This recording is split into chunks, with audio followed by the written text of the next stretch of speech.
Hey there, happy day 972 of What You Up To Now. Sharon Horne-Ellstrom here, documenting my journey as I transition from the brick and mortar real world of business and corporate America to the online world of business. A couple years ago now, actually more than a little over 3 years ago now, as part of my divorce, I had the opportunity to do something different. Had to divest myself of all my real world businesses and could explore and decide and do something else. Now, I was too old to want to start a new brick and mortar business, but too young to retire, right? Still have too much energy and too young to retire. I'm old, but I'm not old enough to be done yet. So I decided, what am I going to do? And I asked myself, what the heck am I going to do? And I'd always been interested in the internet and the online world. Had not really had much opportunity to dabble or do anything in it because I was busy doing other things, raising my family, getting divorced, running my life, having different businesses over a quarter century in corporate America. So it wasn't a priority. And, we were still sticking around wondering if this whole internet thing, this whole World Wide Web was going to stick, or if it was just a fad that was going to go away, right? Remember that? So often new things are invented and come along and everybody's like doubtful, and the early adopters are all into it, but then the rest of us are just waiting along to see if it's going to really stick, if it's going to really happen. And of course, the internet and the information age is full upon us. So I had the opportunity to pop online and see what I could make of it. And this is just where I share the stuff that's worked, the stuff that's been an absolute epic failure, and what I'm doing now. So now I am creating quite a bit of video content, because video for me is easy. I have some physical challenges that make writing and texting and the written word challenging for me, and I actually write better than I talk, so it's a little frustrating and it's a learning curve for me to communicate verbally instead of and visually instead of writing, because my preferred mode of communication is writing, because you can edit it and you can have spell correct and you can have people check it for you, and so that's for me more comfortable and easier, but harder given that I have certain vision challenges right now. I like to do this. This is my glasses nowadays, but that doesn't even work. So we do what we can do with what we've got right now. So today, one of the pieces that we were talking about, I'm doing a setup for success as part of a 30-day upcoming Get Up and Go challenge. During COVID, I wanted to do something where I could give back and help people and help myself to keep moving forward during a time of chaos and change when a whole lot of stuff was outside of our personal control. Now, we can always control how we respond to things, but things like whether your business was open or closed was immediately set by people outside of us. Whether we could go places or do things was literally set and controlled by people outside of us for a period of time. And now there's some pushback coming on that, a topic for another day. But all in all, I needed to focus on the things that I could do, that I could control. And I wanted to make sure I was using the time productively, no matter how much time it was going to be. Originally, it was 2 weeks. And then all of a sudden, another month was added, and another month, and another month, and another month. I'm in Wisconsin, and right on the border of Minnesota. So a lot of what we do is impacted not by one, but by 2 states. So it's been really interesting. It's been a really interesting journey. And I want to say fun, but I think people will get mad about that. But I think change and challenges are really, really fun, which is part of why I've been doing this. Will be my 4th 30-plus day challenge during the COVID pandemic, because my intent is to guarantee people will be better off after the change, after the challenge, after something they experience, than before they actually experienced it. And there's an easy framework and process that we can install in our subconscious that guarantees that will happen. And it's really easy, and I call it the SOAP framework because it seemed a little appropriate for all the hand washing we were doing. And I come from the food industry, where I always had those chapped hands and the little finger cuts because I washed my hands so many times a day, at least 30 times a day. So for me, COVID was no different than what I've been doing for literally over 3 decades. And in some ways, yes, the masks and the going out were different, but I came up through corporate America and engineering in the food industry and in the personal care products industry. So we always wore and were super sanitary and super clean and safe, because the products and services we were providing to people were something they either put on their body or ingested. And when you do that, you want to make sure that nothing bad is ever going to happen to the people that interact with your products or services. So I've spent decades doing that, so it's pretty natural and pretty inherent in my being. And then I was in the quality function and the sanitation function, which is, again, right up the things that are necessary during COVID. So to me, that was kind of an advantage. But I wanted to keep moving forward during this transition time. And is it, I don't know if it's transition time is the right word, because guess what? We are always transitioning. We are always changing and growing, and things around us are always changing. And it's up to us to decide how we're going to interact and respond to those changes, and who we're going to become in the process. So speed of change, speed of anything. The topic today was speed only counts in a competition, or speed only matters in races. And we decide what races and what competitions and what path and journey we're going to be on. So that was our topic today. Good topic about not comparing ourselves to others, only comparing ourselves to ourselves, because when we're only comparing ourselves to ourselves, the only competition we have is with ourselves, and speed becomes irrelevant because it's up to us to be continually improving, and how fast or slow that happens depends on how we feel about the thing that we're doing at the time.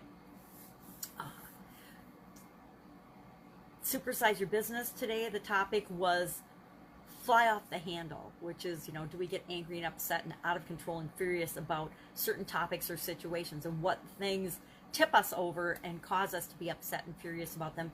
And then we need to ask ourselves, well, why am I this upset? Who does that even belong to? Am I upset because of a belief or a disagreement about something? And then is that belief that I'm fighting for even mine? I remember looking at some of my beliefs, and I used to believe very strongly in a religious doctrine, let's say. And then I had my sudden cardiac arrest, and that whole belief system blew up because I realized that my beliefs weren't really my own. They were beliefs and things I thought a lot because that's what I grew up believing. But after I had a different experience, I questioned those beliefs, and I changed my perspective and my thoughts and my feelings about that. And once my beliefs changed, I realized that I could change my beliefs. I could realize that some of the beliefs I was holding, some of the thoughts and the things that I would argue for, weren't even mine. They belonged to other people. Maybe it was a teacher that said something when I was growing up. Maybe it was my parents. Maybe it was my grandparents believed a certain thing, and we just heard it enough on a subconscious level that it became our thoughts, our beliefs, our feelings, our patterns, or mine. And I realized I, as an adult, didn't even believe that anymore. And so I could choose what I stand up for and what I don't stand for. So fly off the handle was our discussion today, and the things that upset us, and then what we can do about it and how we can respond in a way that is best for us, right? Sometimes just not engaging is the right thing to do. If something feels bad, we need to walk away, not run into it. If there's a burning building, you run out of it, you don't run into it, right? Because that would feel very bad. So that was our topic today. Fun challenge today was 3 things, and it wasn't really 3 things. I just added 3 things that are involved for you to have fun. What are 3 elements, 3 things that you need to have fun or feel that a situation is fun for you? So working on that today.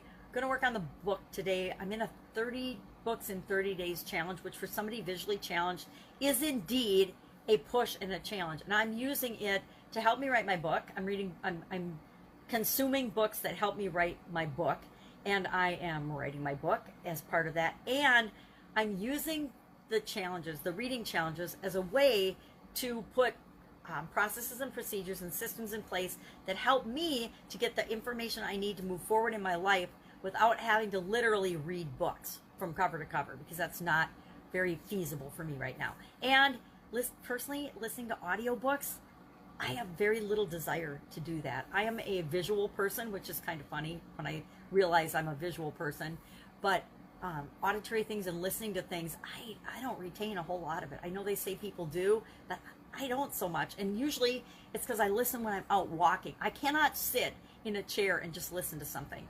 Even when in corporate America, I always listen to cassette tapes and things and programs and courses in the car to and from work in traffic, because it made the traffic seem less tedious, right? And it made me feel like I was doing something productive during that time, so I wasn't just stuck in traffic. It became kind of one of my favorite times of day. It was the only time I could have peace and quiet and think about and plan my days, or it was the only time I could like study and learn and grow and expand on different topics and things that I wanted to listen to.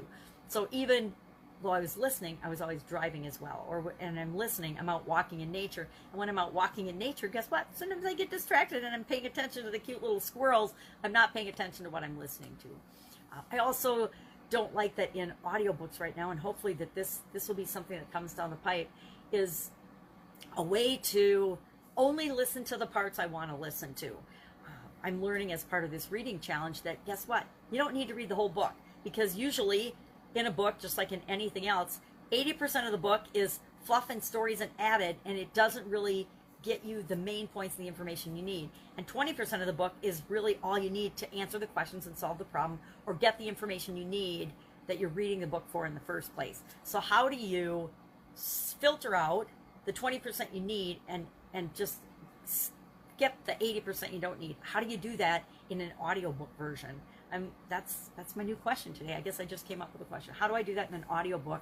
And given that it's going to be different for each person that's reading the book. When I read a book, I'm looking for certain pieces of information. When someone else, like you, read that same book, you're reading it for different reasons and for different information. So how do you do that with an audiobook so that you can pick out the pieces that you personally need and just leave the rest and not have to listen to everything?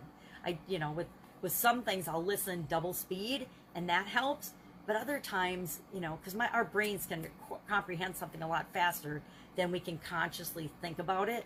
So you can listen to things on double speed. I talk on double speed sometimes. Sorry. My daughter says I yell. So I'm using this challenge to come up with things like that and to find solutions to things like that. And I have a unique set of circumstances and challenges and problems that I need to find solutions to that don't necessarily apply to the vast majority of people on the planet. And so that is my journey. I need to figure those things out. That's what I'm working on.